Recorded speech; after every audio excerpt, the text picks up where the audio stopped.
शंकर भगवान का। केतकी के फूल ने कहा ब्रह्मा जी ने तो सिर का दर्शन कब से कर लिया था। केतकी के फूल ने भी झूठ बोल दिया।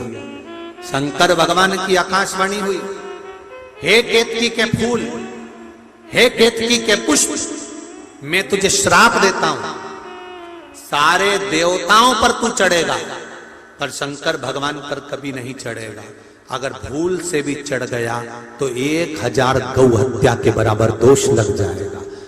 केतकी का फूल सारे देवताओं पर चढ़ता है पर भगवान देवाधिदेव महादेव पर कभी नहीं चढ़ता, कभी नहीं चढ़ता, कभी। कितना सुंदर वर्णन लिखा है स्कंद पुराण में कि आप भगवान शिव को चढ़ाने के लिए कोई सामान ना मिले तो आप 3 बार ताली बजा कर आ जाओ, पर केतकी का फूल कितना भी सुंदर हो और कितना भी अच्छा हो पर शंकर भगवान को चढ़ा कर मत आ। तुझे श्राप देता हूं केतकी। इतनी देर में ब्रह्मा जी बोले ये आकाशवाणी झूठी है, ना मानो तो गौ माता से पूछो कि गाय बता क्या ब्रह्मा जी को सिर नहीं मिला। इतने में गौ माता ने एक रोटी के चक्कर में झूठ बोल दिया कि यह आकाशवाणी झूठी है। ब्रह्मा जी को शंकर भगवान के सिर का दर्शन हुआ है।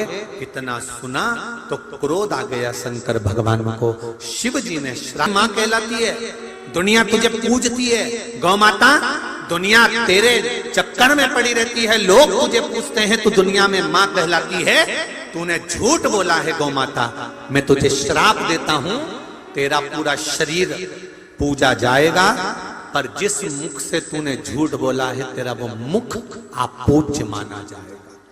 इसलिए सनातन हिंदू धर्म में सारे देवताओं की परिक्रमा आगे से होती है पर गौ माता की परिक्रमा पीछे से होती है।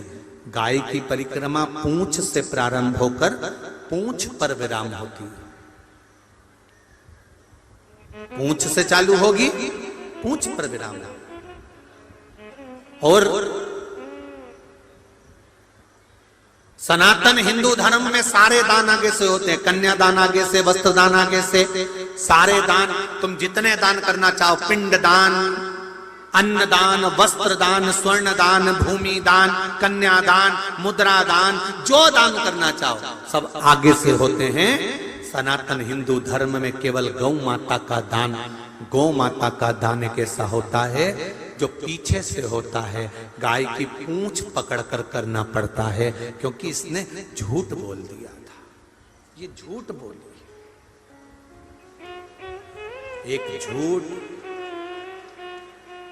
एक झूठ व्यक्ति को कहां लाकर छोड़ दिया। ब्रह्मा जी नहीं माने। ब्रह्मा जी ने फिर कहा यह आकाशवाणी झूठी है। भगवान शिव को क्रोध आ गया। शंकर भगवान ने पैर के नख को तोड़ा और नख को तोड़कर फेंका।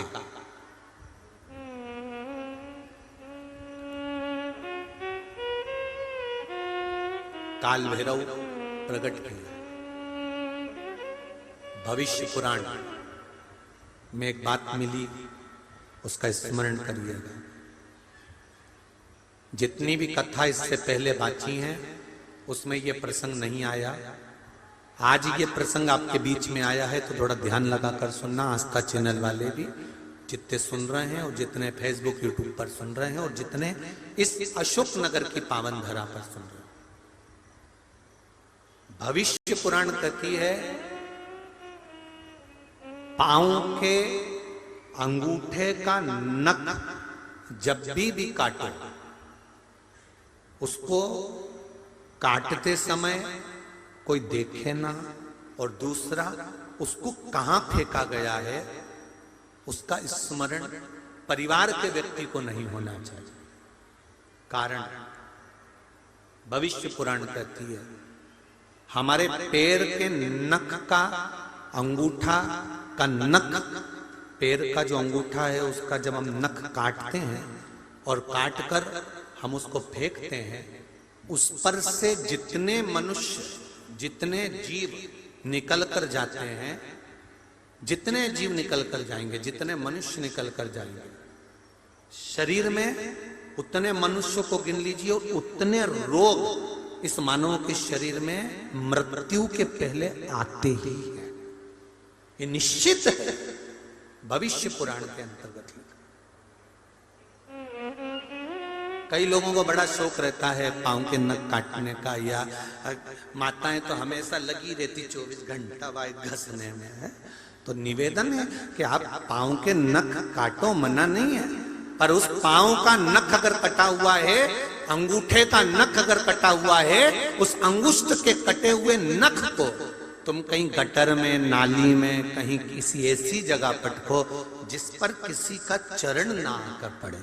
जितना अगर कोई बच्चा, कोई बूढ़ा, कोई व्यक्ति उस नख पे से निकल कर जाएगा, उतना शरीर में मरने से पहले जितने लोग लांग कर गए हैं उतना शरीर में रोग आएगा। ये निश्चित है। उस रोग को काटने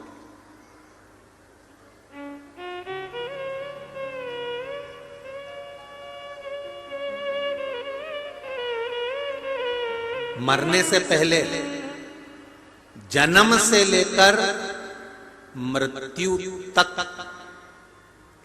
व्यक्ति का शरीर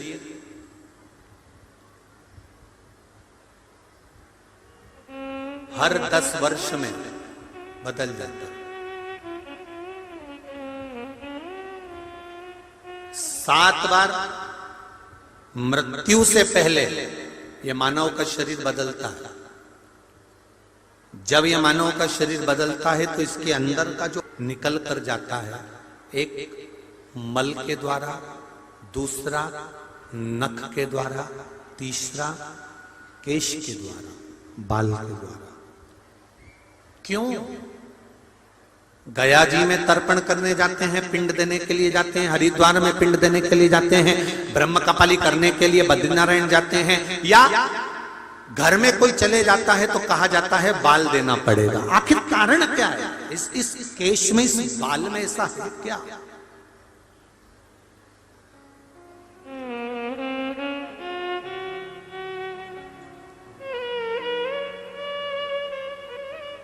नाखून काटोगे तो दर्द नहीं होगा, चमड़ी के पास से काटोगे तो चमड़ी में दर्द होगा, पर नाखून बड़ा है उसको काट कर देखना, दर्द नहीं होगा। बाल चमड़ी के पास से काटोगे तो दर्द होगा, पर बाल वैसे ही काटोगे तो दर्द नहीं होगा, क्योंकि पाप कृत्य में जो लिप्त होता है उसको जब नष्ट करा जाता है तो उसमें दर्द का भान नहीं होता, उसमें दर्द का कण नहीं। महाराज शिव जी ने अपने पैर के अंगूठे का नख तोड़ा, फेंका, काल भैरव प्रकट हो गया। काल भैरव ने अपने अंगूठे का नख तोड़कर जो फेंका तो ब्रह्मा जी का सिर कट गया। ब्रह्मा जी का कटा हुआ सिर लुढ़कते लुढ़कते लुढ़कते लुढ़कते गया तो भी ब्रह्मा का मुख से झूठ ही निकल रहा था। बार बार ब्रह्मा जी कह रहे थे ये आकाशवाणी झूठी है, ब्रह्मा झूठ बोलते हुए जा रहे थे। ब्रह्मा जी के सिर कटने से जो रक्त निकला, रक्त से एक नदी प्रकट हो गई जिसका नाम कर्मनाशा। कौन सी नदी है? कर्मनाशा। इलाहाबाद से काशी के बीच में, ये लखनऊ आदि के पास में से होती हुई कर्मनाशा नदी बहती है। यूपी गवर्नमेंट ने, उत्तर प्रदेश सरकार ने इस नदी के चारों तरफ बड़े बड़े बोर्ड लगा कर रखे हैं, ये कर्मनाशा नदी है, इसमें हाथ मत धोना, ये कर्मनाशा नदी है, इसमें नहाना नहीं। भारत की भूमि पर केवल एक नदी है कर्मनाशा, जिसमें कुत्ता भी पानी नहीं पीता, कोई पक्षी अपनी चोंच नहीं डालता। केवल कर्मनाशा ऐसी नदी है जिसमें कोई जीव जाना नहीं चाहता, क्योंकि ये ब्रह्मा जी के रक्त से बनी है। अगर कोई भूल से भी कर्मनाशा नदी का पानी उसके शरीर पर पड़ जाता है तो जिंदगी में उसने जितना पुण्य करा होता है, जितने व्रत, उपवास, साधना, दान, पुण्य जितना करा होता है, केवल कर्मनाशा नदी का एक बूंद पानी शरीर पर पड़ने से वो सब नष्ट हो जाता है। कर्मनाशा ब्रह्मा जी के रक्त से बने। ब्रह्मा जी ने झूठ बोलना बंद नहीं किया, तब भगवान विष्णु ने आकर ब्रह्मा को चुप करा और भगवान शंकर की आराधना करी। हे शिव कृपा करिए, भोलेनाथ कृपा करिए। शिव जी ने पूछा क्या हुआ नारायण? नारायण कहते हैं आप ब्रह्मा जी को क्षमा कर दो, ब्रह्मा जी को क्षमा करो। भगवान शंकर ने ब्रह्मा जी को क्षमा तो कर दिया, पर भगवान विष्णु ने कहा ये ब्रह्मा जी का जो सिर कटा है, लुढ़क कर गया है, झूठ बोलने वाला ये सिर जो लुढ़क लुढ़क कर गया है, इस सिर का कुछ कर दो, क्योंकि ये संसार में पड़ा रहेगा, लोग इससे नफरत करेंगे, आप कुछ कृपा करिए। शंकर भगवान ने कहा भगवान नारायण आप कह रहे हो तो मैं वर देता हूं, ब्रह्मा जी का ये सिर वट वृक्ष बनेगा, बड़ का पेड़ बनेगा। इस वट वृक्ष के नीचे किसी देवता की पूजन भले नहीं होगी। हमारे भीतर वो क्रोध जागृत हो ही जाता है। एक बात बहुत अच्छे से ध्यान करना, स्मरण करना, कोई कोई व्यक्ति बहुत अच्छा दिखे, सुन लो आस्था वाले जितने लोग श्रवण कर रहे हैं फेसबुक यूट्यूब पर, और आप भी, कई अच्छे दिखेंगे, पर हो सकता है आपके करीब में आकर, आपके नजदीक आकर आपको काटने का, आपको घात पहुंचाने का क्रम कर दे, हो सकता है।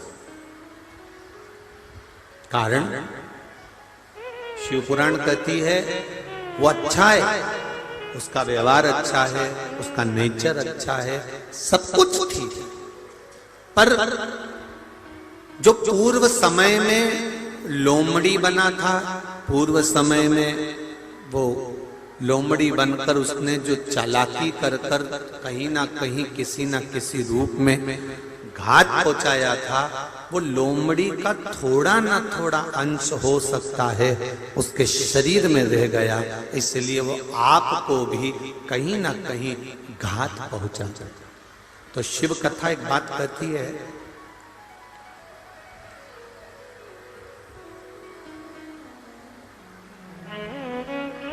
भरोसा सब पर करो, शिव महापुराण,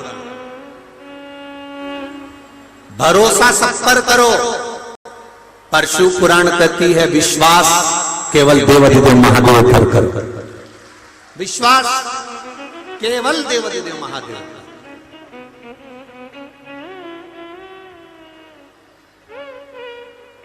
वो जीवन बीमा निगम वाले कहते हैं,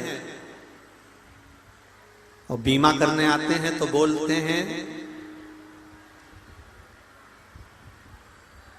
जीवन के साथ भी और जीवन के बाद भी, पर सही मायने में देखा जाए तो शंकर जी के सिवाय कोई ना तो जीवन के साथ है और ना जीवन के बाद है।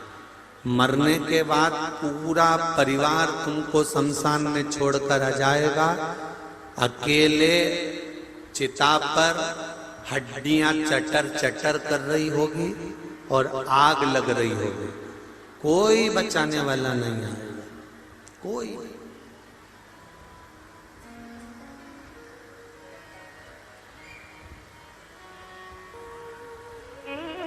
उस समय पर कोई नहीं आएगा।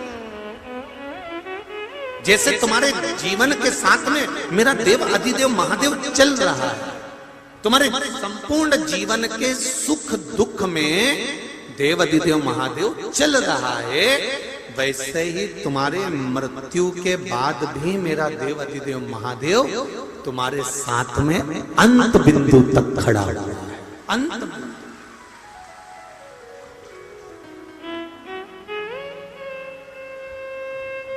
जितनी भी माताएं खड़ी हुई हैं उनसे निवेदन है, बहुत अच्छी है, आप बैठते चले जाओ, थोड़ा थोड़ा जगह बनाकर अगर बैठते चले जाओगे तो एक आनंद का अनुभव होगा आपको।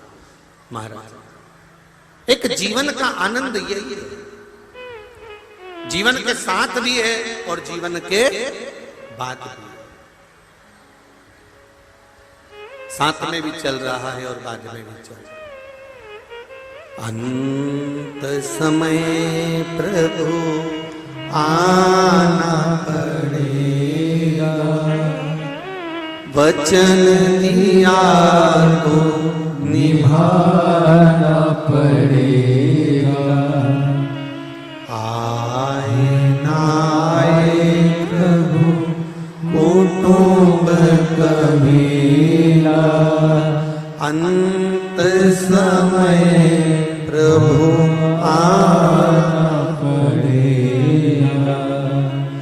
चाहे कोई आए ना आए, अंत समय तेरा आगमन। महाराज ब्रह्मा जी भगवान विष्णु के पास पहुंचे।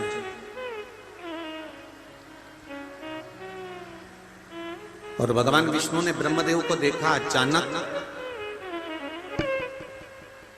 आज ब्रह्मा जी आए हैं, कारण क्या है? क्यों आए? कहा महाराज ब्रह्मा जी कह रहे हैं मुझे ये मालूम है कि आप मेरे पिता हैं। भगवान विष्णु ब्रह्मा जी के पिता हैं, ये ब्रह्मा जी कह रहे हैं कि मुझे मालूम है। पर भगवान ब्रह्मा कह रहे हैं कि मुझे अपने पिता का नाम मालूम है कि आप मेरे पिता हैं, पर मुझे ये नहीं मालूम कि भगवान विष्णु के पिता कौन है। भगवान विष्णु के पिता हैं अर्थात ब्रह्मा जी के दादाजी कौन?